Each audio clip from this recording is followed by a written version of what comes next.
ജീവിതത്തിൽ 18 ഇടവും പയറ്റിയിട്ടും വിജയിക്കാതെ, അല്ലെങ്കിൽ ഒന്ന് നിവർന്നു നിൽക്കാൻ കഴിയാതെ, ഇതിലെങ്കിലും ഒന്ന് വിജയിക്കട്ടെ എന്ന് കരുതിയിട്ട് തുടങ്ങുന്നതാണ് നമ്മൾ ഈ ഫേസ്ബുക്കിൽ ഒരു ചാനൽ, അല്ലെങ്കിൽ ഫേസ്ബുക്കിൽ വല്ല വീഡിയോ ഒക്കെ ഇട്ടിട്ട്, യൂട്യൂബിൽ വല്ല വീഡിയോ ഒക്കെ ഇട്ടിട്ട്, ഇൻസ്റ്റാഗ്രാമിൽ വല്ല വീഡിയോ ഒക്കെ ഇട്ടിട്ട്, ഇതിൽ നിന്നെങ്കിലും എന്തെങ്കിലും കിട്ടിയിട്ട് രക്ഷപ്പെടട്ടെ എന്ന് കരുതിയിട്ട് നമ്മളൊന്ന് ചെയ്യുന്നത്.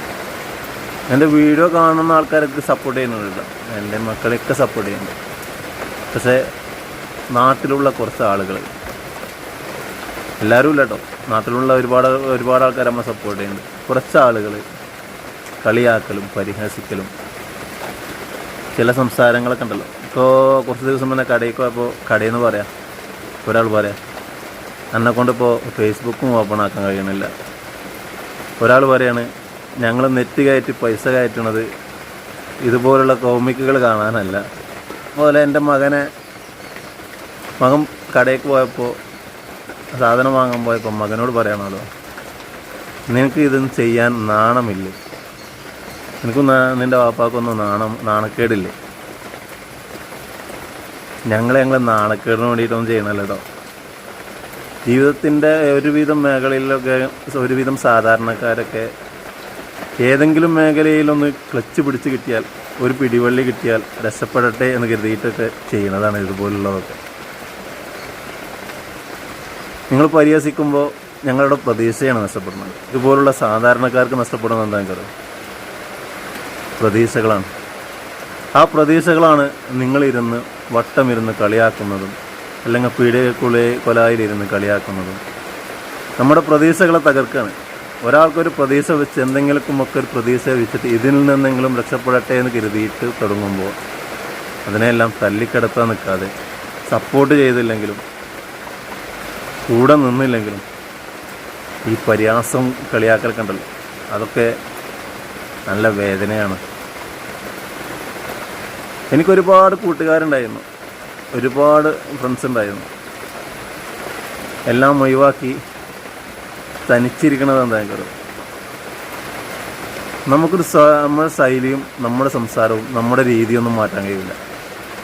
നമ്മുടെ ശൈലിയും നമ്മുടെ സംസാരവും നമ്മുടെ രീതിയൊന്നും പറ്റാത്തവർക്കിടയിൽ നിന്ന് നമ്മുടെ ശൈലി മാറ്റുന്നതിലും നല്ലത് നമ്മൾ അവരിൽ നിന്ന് ഇങ്ങോട്ട് മാറി നിൽക്കണം, അല്ലേ? നമ്മളെ തിരുത്താൻ നമ്മളത് കേൾക്കും, പക്ഷെ തിരുത്തുന്നത് പരിഹാസ രീതിയിലാണെങ്കിൽ നമ്മളത് കേൾക്കില്ല. എല്ലാവർക്കും പല രീതിയിലുള്ള സ്വഭാവമുണ്ടാവും, പല ശൈലികളുണ്ടാവും, പല സംസാര ശൈലികളുണ്ടാവും. എൻ്റെ ശൈലിയൊക്കെ മോശമാണ്.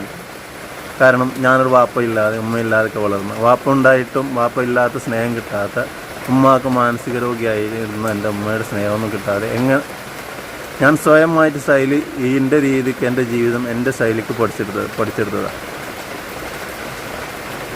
ഓൻ്റെ സ്വഭാവം അങ്ങനെയാണ്, ഓൻ അങ്ങനെയാണ് എന്നൊക്കെ പറഞ്ഞ് മോശമാക്കി ചിത്രീകരിക്കാതെ, ചേർത്ത് നിർത്തിയിട്ടില്ലെങ്കിലും നിന്ദിച്ചിട്ടില്ലെങ്കിലും കൂടെ നിന്നിട്ടില്ലെങ്കിലും ചവിട്ടി താഴ്ത്താൻ ശ്രമിക്കുമ്പോൾ അത് നല്ല വേദനയാണ്. ഒറ്റപ്പെടുത്ത പ്രശ്നമല്ല, നമ്മളതിൽ നിന്നൊക്കെ മാറി ഒറ്റയ്ക്ക് മാറി നിന്ന് ഇങ്ങോട്ട് കൊഴിഞ്ഞു പോന്നിട്ടും വീണിച്ചിട്ടില്ലെങ്കിലും, ഒപ്പം നിന്നിട്ടില്ലെങ്കിലും, കൂടെ നിന്നിട്ടില്ലെങ്കിലും. എന്നെ ഈ ഫേസ്ബുക്കിൽ എൻ്റെ ഫോളോവേഴ്സും എൻ്റെ കൂടെ നിന്നവർക്ക് തന്നെ നല്ലോണം സപ്പോർട്ട് ചെയ്യുന്നുണ്ട് കേട്ടോ. പക്ഷെ നാട്ടിലുള്ള ചില ആളുകൾ നല്ല പരിഹാസം, നല്ല കളിയാക്കലി, അത് നല്ല വേദനകളാണ്. നിങ്ങൾക്ക് പരിഹാസമായിരിക്കും, നമ്മളെ സ്വഭാവം ഈ സ്വഭാവമാണ്, നമ്മളെ ഈ ശൈലിയാണ്, നമ്മുടെ ജീവിതം കൊണ്ട് പഠിച്ച സ്വഭാവമാണ്, നമ്മുടെ ജീവിതത്തിൻ്റെ രീതിയിൽ ഇതായതാണ്. ഉപ്പൻ്റെ സ്നേഹം കിട്ടാതെ, അല്ലെങ്കിൽ ഉപ്പയില്ലാത്ത മക്കൾ എങ്ങനെ വളരുക, എങ്ങനെ ഏത് ശൈലിയാണ് പഠിക്കുക? ഉമ്മയുടെ സ്നേഹം കിട്ടാത്ത മക്കൾ, ഉമ്മ ജീവിത രീതി പഠിപ്പിക്കാത്ത മക്കൾ ഏത് രീതിയിലാണ് ജീവിക്കുക? എൻ്റെ ഉമ്മാക്കൊക്കെ നല്ല മാനസിക പ്രശ്നമായിരുന്നു.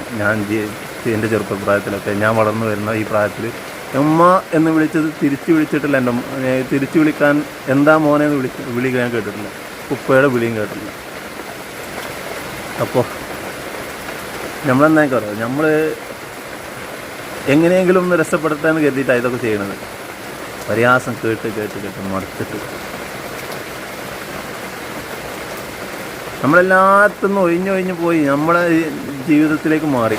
നമ്മളെ കൂടെ നിൽക്കണ്ട, ചേർത്ത് പിടിക്കണ്ട, ചേർത്ത് നിർത്തുകയും വേണ്ട. നമ്മൾ ഒരാളുടെ ഉറപ്പ് നമുക്ക് സഹായം വേണം, നമ്മൾ കഷ്ടപ്പെട്ട് അങ്ങനെയാണ് നമ്മൾ ഒരാളുടെ നിന്ന് വാങ്ങാറില്ല. പക്ഷേ വേദനിപ്പിക്കാതിരുന്നാൽ മതി. ഒരാൾ ഉറുപ്പ് തരുന്ന സഹായിക്കണം. നല്ലോണം കഷ്ടപ്പെടുന്നുണ്ട്, നല്ലോണം ജോലി ചെയ്യുന്നുണ്ട്, ബുദ്ധിമുട്ടിക്കരുത്, ഇറങ്ങാറാക്കരുത്. പരിഹാസം അത് ഒരു മനസ്സിന് ഏറ്റവും കൂടുതൽ വേദനിക്കുന്ന ഒരു കാര്യമാണ്. പരിഹസിക്കുന്നത് അത് നല്ലോണം വേദനിക്കും. അപ്പോൾ കൂടെ നിൽക്കണ എല്ലാവരോടും നന്ദി. നമ്മുടെ നാട്ടിലുള്ള ഒരുപാട് ആൾക്കാർ കൂടെ നിൽക്കുന്നുണ്ട്. പക്ഷേ കുറച്ച് ആളുകൾ നല്ല പരിഹാസം. ആ പരിഹസിക്കുന്നവരെ മാത്രം ഉദ്ദേശിച്ചാട്ടോ ഈ പറയണത്.